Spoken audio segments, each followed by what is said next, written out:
Aku sering dipeluk kakek suamiku ketika rumah sepi, dan aku selalu heran seperti ada yang mengganjal kaku. Rumah ini selalu sepi di siang hari. Suamiku, Roni, bekerja di luar kota. Jadwalnya padat, kadang seminggu sekali baru pulang. Anak-anak? Mereka sudah besar. Si sulung Rina, kuliah di Bandung. Tengah Rio, masih SMA, tapi sibuk dengan kegiatan eskul dan teman-temannya. Si bungsu Rani baru masuk SMP, tapi sudah punya segudang aktivitas. Aku, ibu rumah tangga biasa. Hari-hariku diisi dengan rutinitas yang itu-itu saja. Membersihkan rumah, memasak, mencuci pakaian, dan menunggu Roni pulang. Kesepian? Jangan ditanya. Sunyi sudah menjadi teman sehari-hariku. Tapi aku tidak pernah mengeluh. Aku tahu Roni bekerja keras untuk keluarga kami.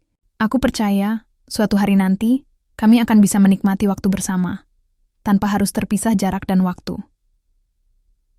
Di tengah kesepianku, ada satu sosok yang selalu hadir. Kakek, ayah dari Roni. Beliau tinggal bersama kami sejak Roni kecil. Usianya sudah senja, lebih dari cukup untuk disebut tua. Tapi semangatnya, jangan tanya. Beliau selalu menyempatkan diri menemaniku di ruang keluarga, bercerita tentang masa mudanya yang penuh warna, atau sekadar menonton televisi. Aku merasa nyaman dengan kehadirannya. Beliau sudah seperti ayahku sendiri. Namun, ada satu hal yang selalu mengganjal pikiranku. Setiap kali rumah sepi, kakek seringkali memelukku dari belakang. Pelukannya hangat, seperti pelukan seorang ayah kepada anaknya. Tapi, ada sesuatu yang berbeda. Aku bisa merasakan tubuhnya yang menegang, dan aroma tubuhnya yang tiba-tiba berubah. Aku tidak tahu apa yang harus kupikirkan. Apakah ini hanya perasaan bersalahku saja? Atau memang ada sesuatu yang tidak beres? Aku jadi sering salah tingkah kalau kakek sudah dekat-dekat. Jantungku berdebar lebih kencang, dan telapak tanganku berkeringat. Aku mencoba untuk tidak terlalu memikirkannya. Mungkin ini hanya perasaan sesaat, pikirku. Tapi, semakin hari, perasaan aneh ini semakin mengganggu. Aku jadi sering menghindar saat kakek ingin memelukku. Aku takut, tapi aku juga penasaran. Suatu sore, saat kakek kembali memelukku, aku mencoba untuk tidak menghindar. Aku merasakan pelukannya semakin erat, dan aku bisa merasakan jantungnya berdebar kencang. Aku memberanikan diri untuk bertanya, "Kek, kenapa kakek suka memelukku?" Kakek terdiam sejenak, lalu menjawab, "Kamu seperti anak perempuanku, Nak. Aku menyayangimu. Aku tahu ada sesuatu yang disembunyikan di balik kata-katanya. Aku bisa merasakannya. Aku ingin bertanya lebih jauh, tapi aku tidak berani. Aku takut kakek akan marah, atau aku akan mengetahui sesuatu yang tidak ingin aku ketahui. Aku memilih untuk diam. Aku membiarkan kakek memelukku, meskipun aku tahu ada sesuatu yang tidak beres di antara kami. Aku hanya berharap, suatu hari nanti, aku akan menemukan jawaban atas semua pertanyaan yang ada di benakku. Perasaan aneh ini semakin hari semakin mengganggu. Aku jadi sering menghindar saat kakek ingin memelukku. Aku takut, tapi aku juga penasaran. Suatu sore, saat kakek kembali memelukku, aku mencoba untuk tidak menghindar. Aku merasakan pelukannya semakin erat, dan aku bisa merasakan jantungnya berdebar kencang. Aku memberanikan diri untuk bertanya, "Kek, kenapa kakek suka memelukku?" Kakek terdiam sejenak, lalu menjawab, "Kamu seperti anak perempuanku, Nak. Aku menyayangimu. Aku tahu ada sesuatu yang disembunyikan di balik kata-katanya. Aku bisa merasakannya. Aku ingin bertanya lebih jauh, tapi aku tidak berani. Aku takut kakek akan marah, atau aku akan mengetahui sesuatu yang tidak ingin aku ketahui. Aku memilih untuk diam. Aku membiarkan kakek memelukku, meskipun aku tahu ada sesuatu yang tidak beres di antara kami. Aku hanya berharap, suatu hari nanti, aku akan menemukan jawaban atas semua pertanyaan yang ada di benakku." Rasa penasaran dan ketakutan bercampur aduk dalam hatiku. Aku tidak bisa tidur nyenyak. Setiap malam aku selalu memikirkan kakek. Aku mencoba untuk mencari tahu tentang masa lalu kakek.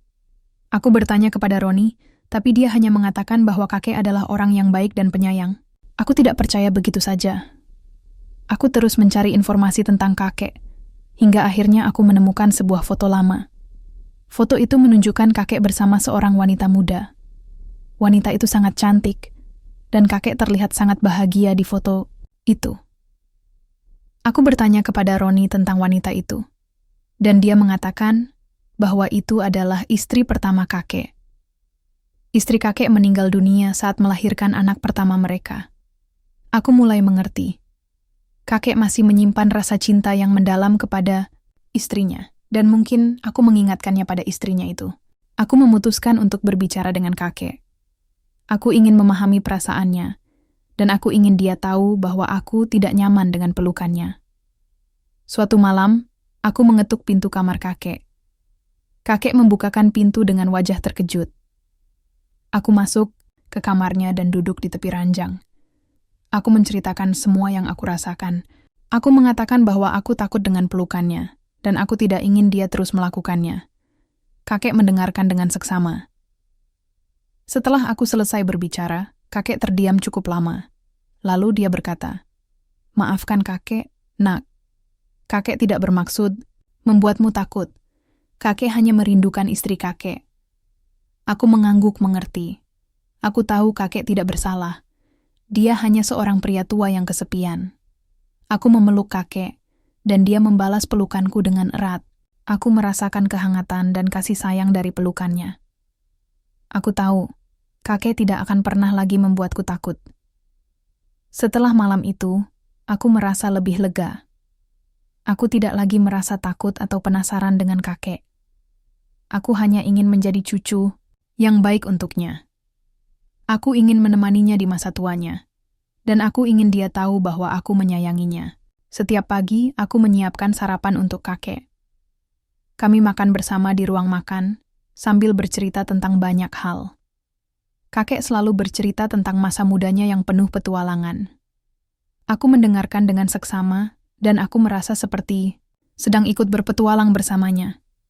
Siang hari, aku menemani kakek di ruang keluarga. Kami menonton televisi atau membaca buku bersama. Kakek suka sekali membaca novel-novel klasik. Aku juga jadi ikut suka membaca novel setelah sering menemaninya. Sore hari, aku membantu kakek berkebun di halaman belakang rumah. Kakek sangat suka menanam bunga. Halaman rumah kami penuh dengan berbagai macam bunga yang indah. Aku senang sekali membantu kakek merawat bunga-bunga itu. Malam hari, sebelum tidur, aku selalu menyempatkan diri untuk berbicara dengan kakek.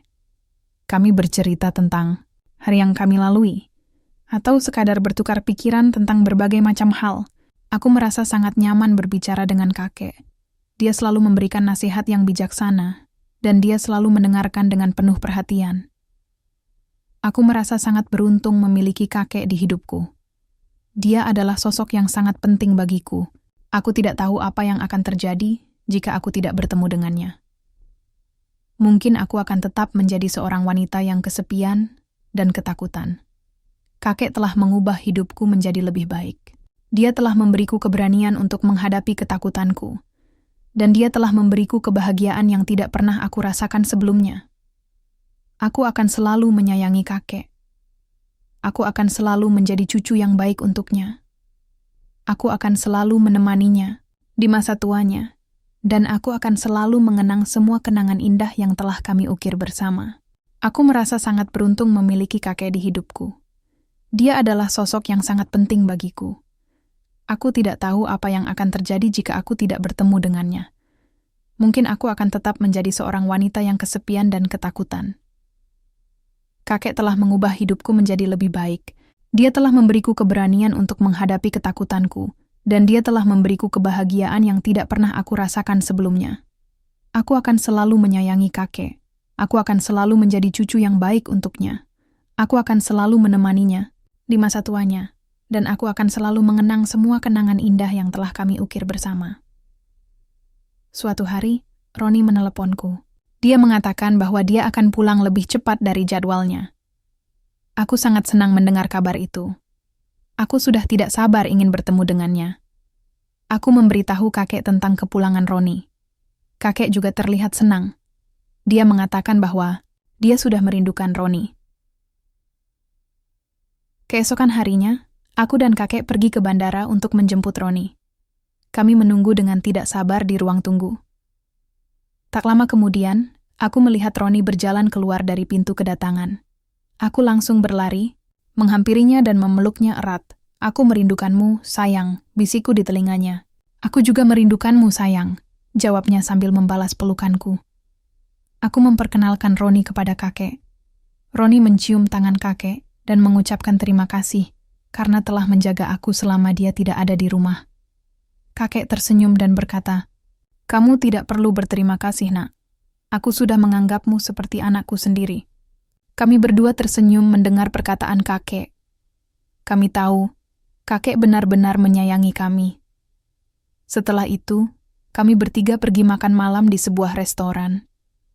Kami bercerita tentang banyak hal, dan kami tertawa bersama. Aku merasa sangat bahagia malam itu. Aku merasa lengkap karena aku memiliki Roni dan kakek di hidupku.